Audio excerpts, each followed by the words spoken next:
معزز سامعین و ناظرین، السلام علیکم ورحمۃ اللہ وبرکاتہ۔ سامعین و ناظرین، آج کی ویڈیو میں ہم جانیں گے کائنات کی تخلیق، یعنی کائنات کی تخلیق کے بارے میں قرآن مجید اور جدید سائنس دونوں اہم بصیرت فراہم کرتے ہیں۔ قرآن مجید میں کائنات کی تخلیق، اللہ تبارک و تعالی نے کئی مقامات پر کائنات کی تخلیق کا ذکر کیا ہے۔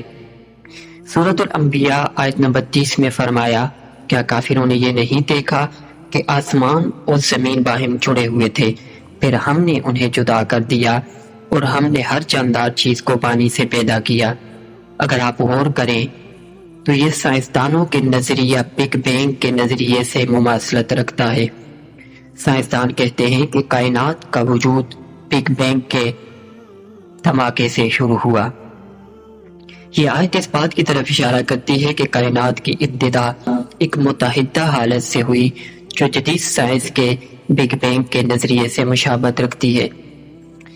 سورۃ الذاریات آیت نمبر 47 میں فرمایا، اور ہم نے آسمان کو اپنی قدرت سے بنایا اور ہم اسے وسعت دے رہے ہیں۔ یہ آیت اس حقیقت کی وضاحت کرتی ہے کہ کائنات پھیل رہی ہے جو سائنسدانوں نے 20ویں صدی میں دریافت کیا۔ زمین اور آسمان کی تخلیق میں 6 دن لگے۔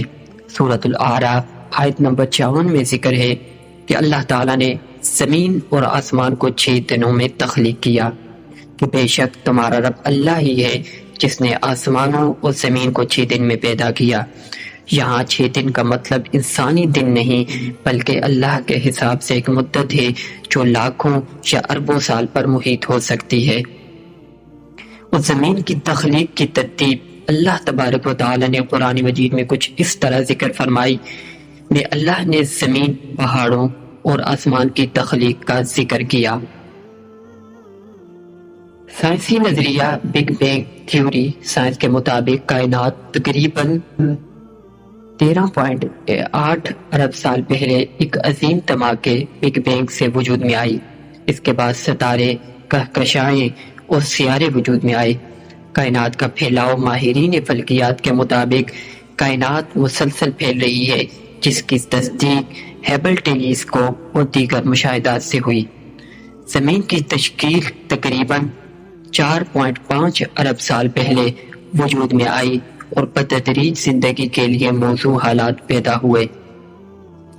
قرآن اور سائنس کی ہم آہنگی قرآن مجید میں انداز تفصیل میں جانے کے بجائے عمومی اصول بتاتا ہے، جبکہ سائنس ان اصولوں کو تفصیل سے بیان کرتی ہے۔ قرآن کائنات کے آغاز، پھیلاؤ اور زندگی کی تخلیق کا ذکر کرتا ہے، جو سائنس کے اہم نظریات سے مطابقت رکھتا ہے۔ دونوں میں تضاد کے بجائے ہم آہنگی پائی جاتی ہے، کیونکہ سائنس اللہ کی تخلیق کو سمجھنے کا ذریعہ ہے۔ آج کے ویڈیو میں آپ نے سائنس اور اسلام کے درمیان فرق سنا، لیکن یاد رکھیں سائنس بھی ایک علم ہے، اور اللہ کریم نے قرآن مجید میں ارشاد فرمایا کہ اور علم حاصل کرو، یعنی علم کی طرف بہت توجہ دی۔ اور قرآن مجید کی ابتدا بھی اقرا کے لفظ سے ہوئی، یعنی پڑھو، سیکھو۔ آج ہم اس نتیجے پر پہنچے کہ کائنات کی تخلیق اللہ کی قدرت کی عظیم نشانی ہے۔ قرآن مجید غور و فکر اور تحقیق کی دعوت دیتا ہے، اور جدید سائنس قرآن کے حقائق کی تصدیق کرتی ہے۔ یہ دونوں مل کر انسان کو اللہ کی عظمت کا ادراک کرانے میں مدد دیتے ہیں۔